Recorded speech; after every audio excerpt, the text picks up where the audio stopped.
Ladies and gentlemen, may I now request the Honorable Prime Minister, Shri Narendra Modi, to share his views on the release of this book.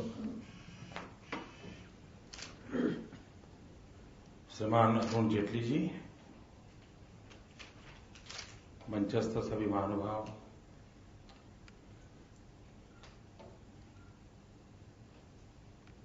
मैंने किताब को ऐसे सरसरी नजर से देख रहा था। मुझे अच्छा लगा क्योंकि हमें थोड़ी मेहनत अब कम करनी पड़ेगी। बहुत सारी बातें हैं, लेकिन जैसे हमने जीएम को खत्म किया, लेकिन मैंने तब किताब पढ़ी नहीं थी। उसका मतलब कि कुछ तो वेवलेंथ मिलती है ऐसा लग रहा है।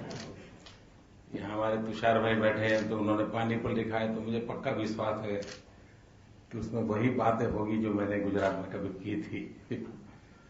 अशोक गुलाटी जी ने एग्रीकल्चर में लिखा है, तो मैं कई वर्षों से उनसे लगातार बातचीत करता था, तो काफी बातें मिलती जुलती आती हैं।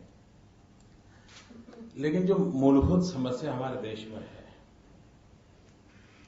एक थिंक टैंक कंसेप्ट एक सीमित रह गया है, वो आगे बढ़ नहीं पाया है, जो दुनिया के देशों में बहुत ही ताकतवर व्यवस्था है। और उसके कारण सरकार की पॉलिसियां जो बनती हैं उसमें इंटेलेक्चुअल इनपुट बहुत कम होता है। हम लोग जो सालों से उस क्षेत्र में काम करने वाले, चाहे ब्यूरोक्रेट हो या पॉलिटिशियन हो, हम उसी धैर्य से आगे बढ़ते हैं। दूसरा, दुनिया के जितने भी समृद्ध देश हैं, पॉलिसी फ्रेमवर्क में यूनिवर्सिटीज का बहुत बड़ा कंट्रीब्यूशन होता है। अगर 2017 में कोई करना है तो 2014 से सैकड़ों स्टूडेंट्स, सैकड़ों फैकल्टीज उस पर रिसर्च करते हैं। उसके बाद इतना मंथन होता है और बाद में कोई डिसीजन पर पहुंचते हैं। उसके कारण वो बहुत ही सटीक चीज आती है और उस कंट्री के इंटरेस्ट के लिए भी होती है और ग्लोबल चेहरा क्या दिखाना, उसके लिए भी सब कुछ उसमें रहता है। हमारे यहाँ ये कमी महसूस होती है। और एक काम अगर हम ये कर पाए तो मैं समझता हूं कि हम अच्छी दिशा में महत्वपूर्ण हमारा कदम होगा, और हो सकता है आज उससे पहली शुरुआत हो। उसी प्रकार से अभी भी हम जब इंफ्रास्ट्रक्चर की बात करते हैं तो ज्यादातर रोड्स, रेलवे, पोर्ट, एयरपोर्ट करीब करीब इसी के दायरे में हमारी बातें आती हैं। अगर हमने फ्यूचर जनरेशन के लिए सोचना हो तो हम हाईवेज से हाईवेज पर कैसे बढ़े हैं, हाईवेज से इंफॉर्मेशन बेस की ओर कैसे आगे बढ़े हैं, ऑप्टिकल फाइबर नेटवर्क इस पर कैसे बढ़े हैं।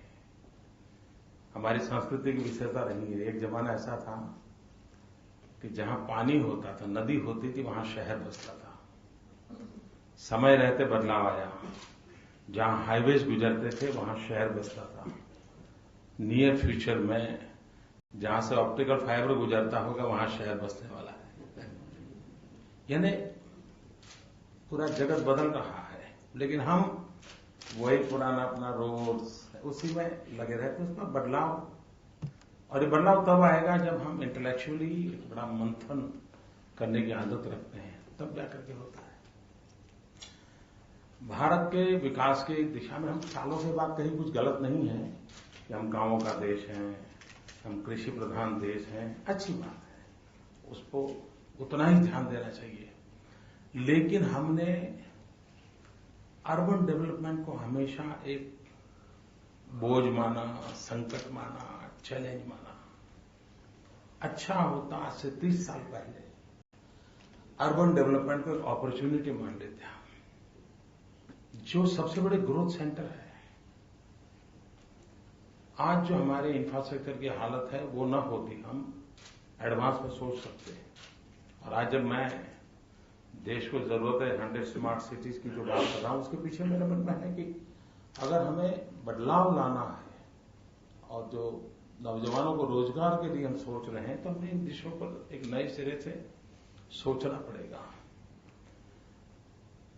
गांव का भी डेवलपमेंट हमने उस एकदम से कॉम्प्रिहेंसिव सोच के साथ, इंटीग्रेटेड अप्रोच के साथ किया, ऐसा तो नजर नहीं आता है। कभी कभी मुझे लगता है कि हमने ग्रामीण क्षेत्र को ध्यान देना है और देश की इकोनॉमी में थोड़ा सा बल देना है। तो हमारा जो तिरंगा झंडा है, ट्राई कलर में हमारा फ्लैग है, उसको अगर हम बल देकर के कुछ करें, जैसे उसमें ग्रीन कलर है, ग्रीन रिवॉल्यूशन पर हम कैसे बल दें, second green revolution. Second green revolution में भी हमारी फोकस प्रोडक्टिविटी पर कैसे बढ़े, जमीन बढ़ने वाली नहीं, जमीन कम होती जा रही है, प्रोडक्टिविटी कैसे बढ़े। पल्सिस के क्षेत्र में शायद पिछले 50-60 साल में कोई काम ही नहीं हुआ है। हम पल्सिस पर कैसे बल दें, प्रति हेक्टर पल्सिस का प्रोडक्शन कैसे बढ़े। एट द सेम टाइम बड़ी चैलेंज है कि हमारे पल्सिस में प्रोटीन कंटेंट कैसे बढ़े। और आज हमारी यूनिवर्सिटीज उस दिशा में काम नहीं कर पाती है। दुनिया में भी कहीं पल्सिस में प्रोटीन कंटेंट बढ़े, उसके लिए जो काम होना चाहिए, और शायद दुनिया के बहुत बड़े समाज के लिए ये बहुत बड़ा अनिवार्य है, गरीब से गरीब व्यक्ति के लिए अनिवार्य है। लेकिन हमारे डेवलपमेंट के मॉडल में इन बारीकियों से इन चीजों पर हम कैसे बल दें। समय की मांग है, हम वैल्यू एडिशन पर कैसे जाएं। आज हमारा किसान मर रहा है, आत्महत्या करने के लिए मजबूर होता है।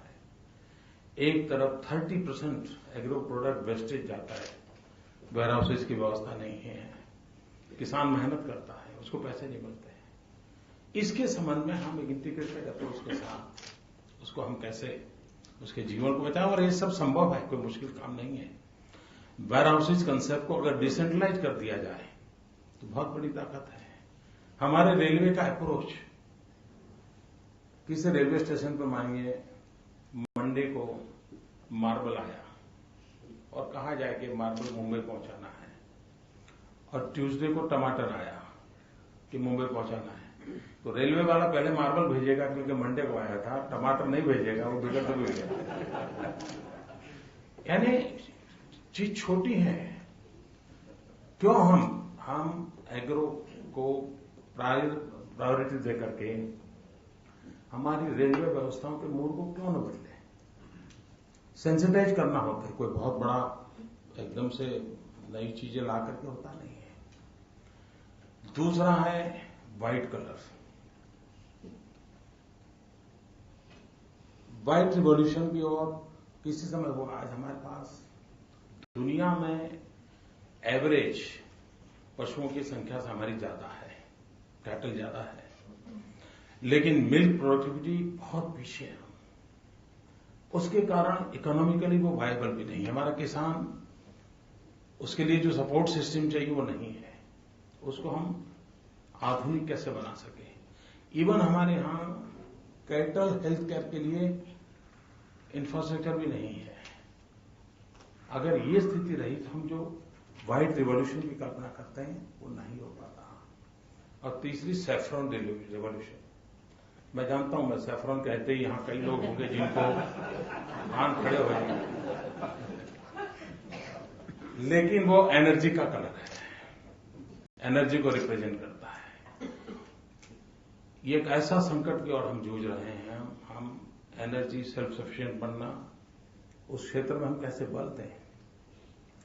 ग्लोबल वार्मिंग और एनर्जी सेक्टर दोनों का टकराव सतत चल रहा है, उसका सॉल्यूशन हम कैसे निकालें। हम सूर्य शक्ति से आशीर्वाद प्राप्त देश हैं। ये हमारा पूरा इलाका जिसके पास ये सोलर रेडिएशन की बहुत बड़ा हमें गिफ्ट है, हमने उस पर क्यों बल नहीं दिया अब तक। कैसे बल कर सकते। हम रिन्यूएबल एनर्जी के माध्यम से हम उस प्रकार की पॉलिसीज लाएं। हम एनर्जी सेक्टर में, फिर गैस हो, पेट्रोलियम सेक्टर हो, इन सारे विषयों में भारत जैसे देश ने प्रोएक्टिव इनिशिएटिव लेने पड़ेंगे, तब जाकर के। अगर अमेरिका कल तक गल्फ कंट्रीज पर डिपेंडेंट था एनर्जी में, आज एक्सपोर्ट की पोजीशन में आ गया। गैस दुनिया को देने की उसकी ताकत आ गई। क्या हम उस दिशा में सोच सकते हैं? सैफ्रॉन रिवॉल्यूशन, ये हमें फोकस करेगा। उसके अंदर हमारा एक ट्राई कलर में ब्लू कलर का हमारा अशोक चक्र है। ब्लू रिवॉल्यूशन मेनली फिशरीज के क्षेत्र के लिए जोड़ा जाता है। हमारे पास इतना बड़ा सामुद्रिक विरासत है, दुनिया में एक्सपोर्ट करने के लिए सब कुछ है, लेकिन हम उसने मॉडर्नाइज नहीं किया। आज भी हमारा फिशरमैन उस पुराने जमाने से चल रहा है। ये एक ऐसा क्षेत्र है कि जिसको हम ग्लोबल मार्केट कैप्चर कर सके। इतना ही नहीं, हम ऑर्नामेंटल फिश, इतना बड़ा दुनिया में मांग है ऑर्नामेंटल फिश की, ये काम हमारे मछुआरे परिवार के महिलाओं के द्वारा हो सकता है। हमारा पूरा ट्राइकलर की चारों जो सिंबॉलिक चीजें हैं, अगर उस पर हम फोकस करें तो हम जिस ग्रामीण जीवन के आर्थिक विकास की व्यवस्था की बात करते हैं, बहुत बढ़िया ढंग से कर सकते हैं। पानी एक ऐसा संकट की ओर हम बढ़ रहे हैं। क्या हमारा सहज स्वभाव पर ड्रॉप मोर क्रॉप, इस मंत्र के साथ हमें करना पड़ेगा। जल संचय पर भी बल हो, जल सिंचन पर, माइक्रो इरिगेशन। मुझे याद है, मैं गुजरात में जो हमारे शुगर केन की खेती करने वाले लोगों को जब मैं माइक्रो इरिगेशन के लिए बोल रहा था, कोई मानने को तैयार नहीं था। आखिरकार हमने कोऑपरेटिव सोसाइटी सबको लगाया। आज हमारा अनुभव यह है कि इवन गन्ने की खेती माइक्रो इरिगेशन से बहुत बढ़िया हो रही है। उसमें शुगर कंटेंट भी ज्यादा आ रहा है और उसके कारण इकोनॉमिकली वो काफी वायबल हुआ है। आवश्यकता है कि एक विज्ञान को नए तरीके से जोड़ करके हम उसको कैसे इसको जोड़े। भारत को अगर हमें आगे बढ़ाना है तो हमारा जो डेमोग्राफिक डिविडेंड है, इस ताकत को हमें समझना होगा। 65% पॉपुलेशन बिलो 35 है। दुनिया के वो देश जिनके पास यूथ पावर नहीं है, वे भी स्किल डेवलपमेंट पे बल दे रहे हैं। पूरे विश्व में स्किल्ड मैन पावर का एक बहुत बड़ा मार्केट पड़ा हुआ है। ऐसे मार्केट को टैप करने की ताकत जिसके पास मैक्सिमम यूथ है, उसके पास है। न सिर्फ हिंदुस्तान के स्किल्ड मैन पावर की रिक्वायरमेंट, हम ग्लोबल मैन पावर की रिक्वायरमेंट को लेकर के हम स्किल डेवलपमेंट का प्लान क्यों न करें। आज दुनिया को इतने नर्सिस की जरूरत है, पैरामेडिकल स्टाफ की जरूरत है, even teachers, they don't have teachers. क्या ये देश कभी टीचर्स एक्सपोर्ट करने के लिए सोच सकता है? हर दुनिया को टीचर्स की जरूरत है। और एक व्यापारी जाएगा दुनिया के किसी देश में, ज्यादा से ज्यादा डॉलर लाएगा, लेकिन एक टीचर जाएगा तो पूरी एक पीढ़ी को ले आएगा। ये ताकत होती है टीचर में। हम ग्लोबली कैसे इंपैक्ट पैदा कर सकते हैं, हम उस विजन के साथ। लेकिन बेस्ट टीचर तैयार करने के पास हमारे पास व्यवस्था है नहीं है। हम आईआईएम में अच्छे सीईओ तैयार करने के लिए ढेर सारा काम करते हैं। 2 करोड़ के पैकेज वाला सीईओ मिलेगा, 3 करोड़ पैकेज वाला सीईओ मिलेगा, लेकिन बेस्ट टीचर पाना है। और किसी को भी पूछिए, अमीर से अमीर व्यक्ति को पूछो, हाईली इंटेलेक्चुअल व्यक्ति से पूछो, हाईली प्रोफेशनल व्यक्ति को पूछो, मैं तुम्हारे जीवन की एक इच्छा बताओ, तो बताएगा मेरे बच्चे के लिए अच्छी शिक्षा, मेरे बच्चे के लिए अच्छा टीचर। बेस्ट टीचर इतनी बड़ी मांग है, लेकिन हमारी पूरी व्यवस्था में कुछ है ही नहीं कोई। मैंने एक छोटा सा प्रयोग गुजरात में शुरू किया, Indian institute of teachers education. Separate university मैंने शुरू की है। We are first in India, कि जहां पर 12th के बाद उसको पता है। ज्यादातर क्या होता है, डॉक्टर बनना था नहीं बन पाया, टीचर बन गया, इंजीनियर बनना था नहीं बन पाया, तो वो उसको टीचिंग के बोझ लगता है। 10th 12th से भी तो पता है मुझे इस प्रोफेशन में जाना है, तो वो we can get the best teachers in the world. और हम दुनिया में टीचर एक्सपर्ट, और हम अच्छे टीचर करें तो अच्छी पीढ़ी तैयार हो सकती है। स्किल डेवलपमेंट, दुनिया के वो देश जिनके पास कम यूथ पावर है, उनका भी फोकस स्किल डेवलपमेंट है। हमारा तो सबसे प्रायोरिटी होनी चाहिए स्किल डेवलपमेंट के लिए, और इतना डिसेंट्रलाइज अरेंजमेंट होना चाहिए। और कोई भी नौजवान डिग्री से सर्टिफिकेट दिखा करके आज जिंदगी नहीं जी सकता है। हाथ में अगर हुनर है तो खुद तो जी सकता है और को भी जीने की ताकत दे सकता है। ये हम कन्विंस कर सकते हैं। हमने अप्रोच बदलना पड़ेगा और हम ये मान के अगर चले कि चाइना के साथ हमारी स्पर्धा है तो 3 चीजें हैं जिस पर अगर हम बल देते हैं तो हम चाइना के साथ स्पर्धा में खड़े हो सकते हैं और हमारी वो ताकत है, उस ताकत का हम उपयोग कर सकते हैं। स्किल, स्केल एंड स्पीड, ये 3 विषयों में हम जितना बल देंगे, हम बहुत छोटा सोचते हैं। हमें आज जो ट्रेन है तो ज्यादा से ज्यादा एक्सप्रेस ट्रेन पर सोच जाता है। बुलेट ट्रेन का 50 बार सोचते हैं, बुलेट ट्रेन कर सकते नहीं कर सकते। हम बहुत छोटा सोचते हैं। बहुत बड़े स्केल पर सोचने की आदत देश में खड़ी करनी होगी, उसको पूरा करने की आदत बनानी पड़ेगी। स्पीड, हमारे यहां एक फाइल को उसकी पता नहीं किस कौन सा फ्यूल है उसमें तो उसकी कोई स्पीड ही नहीं होती है और कभी कभी तो रिवर्स गाड़ी गियर में चलता है। तो स्केल, स्किल एंड स्पीड, ये 3 ताकत में हम अगर बल दें तो अगर चाइना के साथ हमको अगर स्पर्धा करने का हमारे सामने चुनौती है, हम उसको पूरा कर सकते हैं। ग्लोबल वार्मिंग, एनवायरनमेंट की चिंता, ये विषय है जिसको नकारा नहीं जाए और मैं तो उसमें रुचि रखने वाला हूं। लेकिन हम लोगों ने उस विषय को पश्चिम के नजरिए से हैंडल किया है।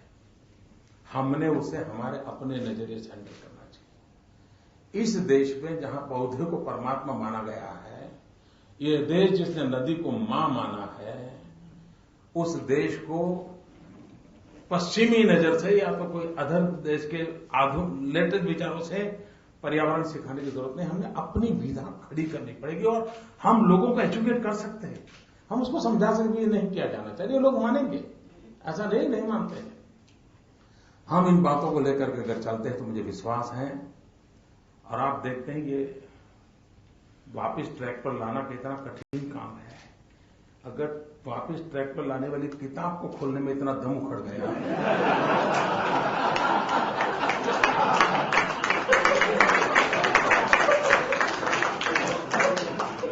तो देश को वापस ट्रैक पर लाने का क्या करेगा। लेकिन देशवासियों के आशीर्वाद हैं, वो आशीर्वाद हमारा संबल है। हम इसे करके रहेंगे और होके रहेगा। धन्यवाद।